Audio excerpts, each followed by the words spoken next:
Welcome back to Dance Studio Owner Life Coaching. My name is Ginger. I am a certified life coach, and I am here to talk to you about all the things when it comes to mindset and money within the studio ownership journey. Today, I want to talk to you about this double standard that I notice that many of us do, myself included. I know that this is definitely something that I used to do in the past, and I am seeing it in my coaching clients as well. So, here's the setup for you. You have a program within your studio where you want your students to grow. And what you do is you offer classes, you have what we call an ascension model. So they might start out in a preschool combo class and then they grow into more advanced classes as they get older and more skilled. And then in most cases, you're encouraging them to cross train in more than one style of dance, to take classes more than once a week so that they can become strong, beautiful dancers who are versatile. They're able to do the things that they want, whether that's community theater, the high school musical, maybe even studying dance in college or landing a big role on TV or Broadway. So you have this clear pathway. You know what sorts of things need to be involved for a student to grow in your studio and then get that result that they may want. Now, and in addition to that, you have a way of explaining information to the parents so they understand the commitment involved if they are one of the rare few that becomes a professional dancer after studying dance as a child. So that usually involves talking to them about the time commitment and the financial commitment that is required in order to maintain that level of training. In addition to things at your studio, they might be also doing some conventions or conferences, doing some workshops. They might be doing some things with guest teachers and whatnot. And the whole idea and premise about becoming a professional dancer, becoming truly great at it, requires an investment in their training and their development. And there's things that we've seen people do, like they try to take shortcuts. We've all seen that 10-year-old trying to do turns in Nala Sakone, and they have not done any training to prepare them for that, and it shows. We've seen students who are self taught from things on YouTube and watching dance moms, for example, where they are picking up elements of dance, but they don't have the strong foundation. And so while they might be picking up particular elements, maybe they're learning a turn or a leap, they don't have that foundation. And so they're not getting to that final result that they want quick enough.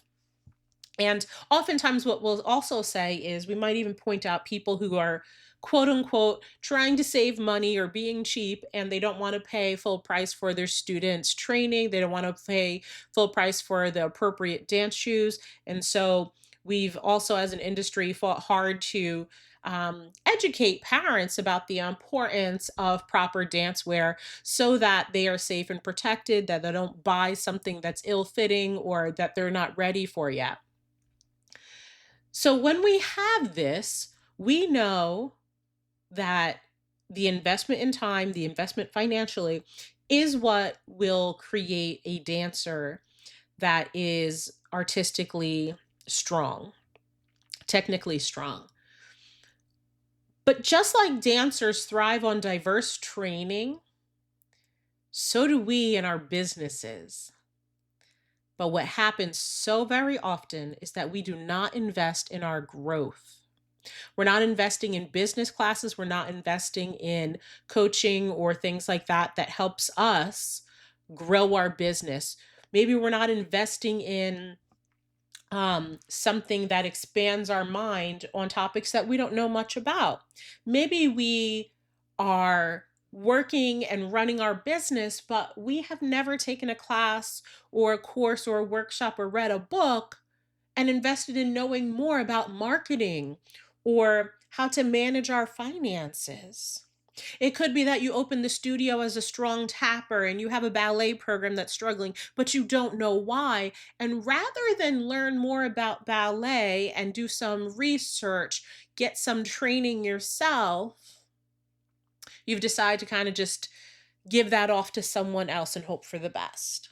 Now, I'm not saying that you need to be trained in all styles of dance to offer it at your studio. What I am saying is that sometimes a bit of investment will get us to the result that we want faster. So I'm going to give you a couple of examples. So one of the things that I did um, in my business, I've talked about this before in the podcast. But in 2017, it was a very difficult year. We're coming out of so much um, just struggle in 2016. And by 2017, it was like, if we don't get it together, this is going to be our final season, right? The 2017 season was going to be the end. We were going to just close it up, and that was going to be it. And one of the things that I decided to do when we didn't have very many students, when we didn't have very much money, when I was not getting paid, one of the things I actually did is I made an investment in a studio owner program. And it was a great program because it helped me with understanding marketing, understanding retention, and it was truly a business course. That course helped me to turn things around. I also had a point in my business where it was difficult as a mom with a young child, with a baby, trying to run this business and do all the things. And I had a coach at that time who she helped me navigate understanding the money side of the business in terms of my pricing and layout, and then also being sensitive to what do you do as a parent who is running a business. And through that, I grew. It saved me time and effort and pain and more money lost because I made that investment, just like the dancer who takes more classes and trains better and goes to the convention. They're growing at a different rate and getting to the result faster than the one who's coming once a week for 45 minutes. But I really want to drive this point home, right? There's a cost to not investing. The cost of not investing is that you actually are spending more time.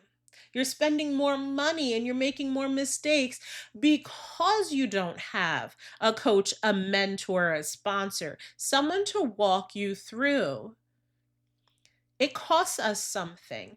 And this is why I think it's so interesting, my friends. If you are like me, if you're like 2016, 2017 Ginger, right? You have resisted getting the help you needed because you said, I don't have the money to pay for that. You have said, I don't want to spend my money on this. I don't want to put $100 towards this, $1,200 towards that. I don't want to spend the money for this thing. I've even seen people do this with like a program that they absolutely love and they think they would really benefit from, but instead of doing it, they're like, oh, I'll just like follow some of their Instagram posts and like try to do it myself because I don't want to spend the money. I don't want to spend the money. And what happens is when you take that route, you're just like the dancer who's trying to learn dance from YouTube. It's not the same experience and it's not the same results. And you and I both know it. What I want to do is talk to you about how when you work with someone who has been where you have been, when you're talking to a mentor or a coach who has gotten to the result that you're trying to get, they can save you so much pain and suffering. One of the things I worked with in my coaching program back in 2019-20, that was a great time. Oh my gosh, those of you who remember having a business in the pandemic.